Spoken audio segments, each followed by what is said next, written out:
Good morning, everyone. My name is Mighty Stream. I'm going to do your October the 6th, just for today, in a meditation. How are you this morning? Hope you're doing good. Amends without expectations. Projections about actually making amends can be a major obstacle, both in making the list and in becoming willing. Basic text, page 39. The eighth step asks us to become willing to make amends to all persons we have harmed. As we approach this step, we may wonder what the outcome of our amends will be. Will we be forgiven, relieved of any lingering guilt, or will we be tarred and feathered by the persons we've harmed? Our tendency to seek forgiveness must be surrendered if we expect to receive the spiritual benefits of the eighth and ninth steps. If we approach these steps expecting anything, we're likely to be very disappointed with the results. We want to ask ourselves if we are pinning our hopes on gaining the forgiveness of the person to whom we are making amends. Or maybe we're hoping we'll be excused from our debts by some sympathetic creditor moved to tears by our hard luck story. We need to be willing to make our amends regardless of the outcome. We can plan the amends, but we can't plan the results.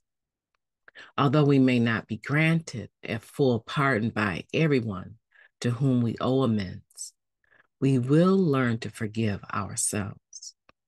In the process, we will find that we no longer have to carry the burdens of the past.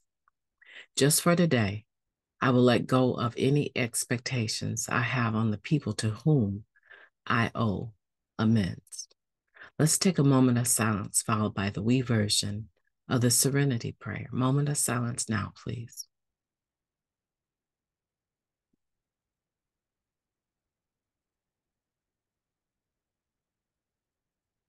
Thank you.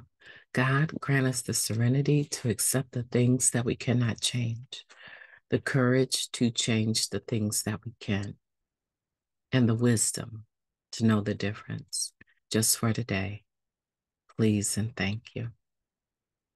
Amends without expectations. This quote here is an interesting quote, and I appreciate it. And the first time that I read it, today, right? Today's not the first time that I read it, but reading it today, my mind immediately went to, thank goodness for our older literature. That's what I thought. Even in the basic text, it is attempting to approach how unwise it is to project the future, especially when it comes to making an amends. It can harm our willingness. It can be an obstacle to our making the list and being willing to actually do the work. And I think one of the reasons is because we are so guilt-ridden.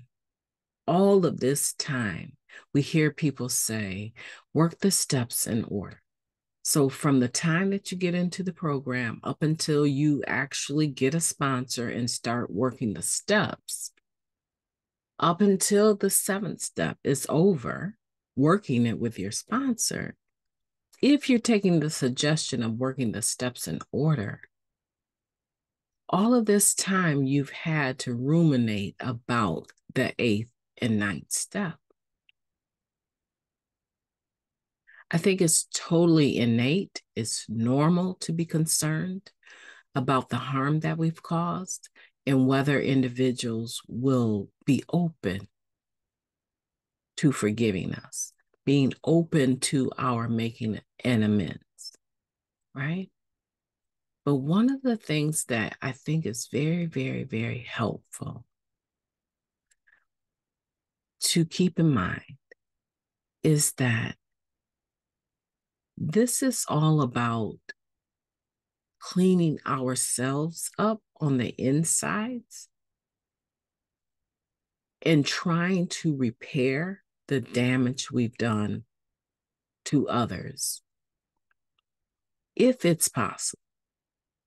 It may not be possible, but that doesn't change the benefit that we receive from doing it. It doesn't change that.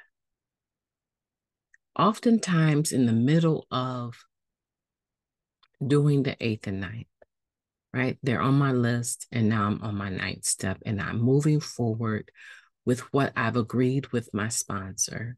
A lot of people don't agree with their sponsor about what the amends is, right? But for me, I've agreed, and I'm going to make the amends in this particular way. Let's say it's paying back someone that they're just real sketchy. Our history is sketchy. We don't know who owes who what, right? They borrow, I borrow, they pay it back, I pay it back, they borrow, they don't pay it back, I borrow, so I don't pay it back. I pay a little bit of it back so I don't seem as bad as they are, right? Real sketchy, right? So my sponsor says to me, if you owe them $1,500, you're going to pay them their money. That's the only way to make that right. Well, what about what they owe me? Okay, but they're not trying to make amends to you, nor are they in recovery. So why are we worried about what they owe you? They're on your list because you owe them an amends. Okay, so I'm gonna collect this money and I'm going to pay it back. Now, the day has come. I've made an arrangement to see them. I want to talk to you. Or maybe I said, I just have some money for you. I probably didn't say, I want to talk to you. I got some money for you. And we meet. And in the meeting, I've already given the money over and they've accepted it, right? But there's something burning in me that wants to say, you owe me at least that back, right?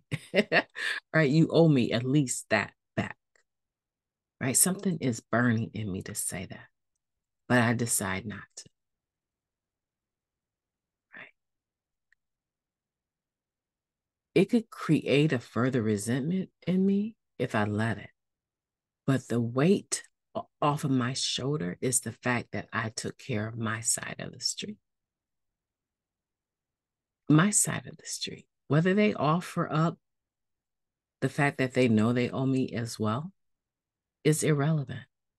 And that's the best example that I can put out there of other people owing you an amends as well and being on your list for you owing them.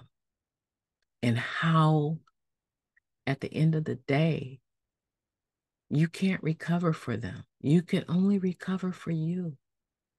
So let's not project having expectations of how people respond.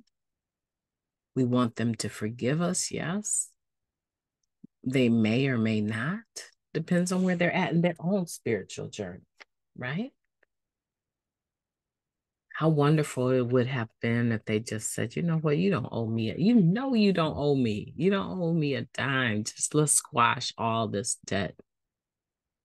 Right? It would have worked in their favor if they had anyway. But so I did my part. And that's what we want to do. We want to do our part, not projecting what they should or should not do.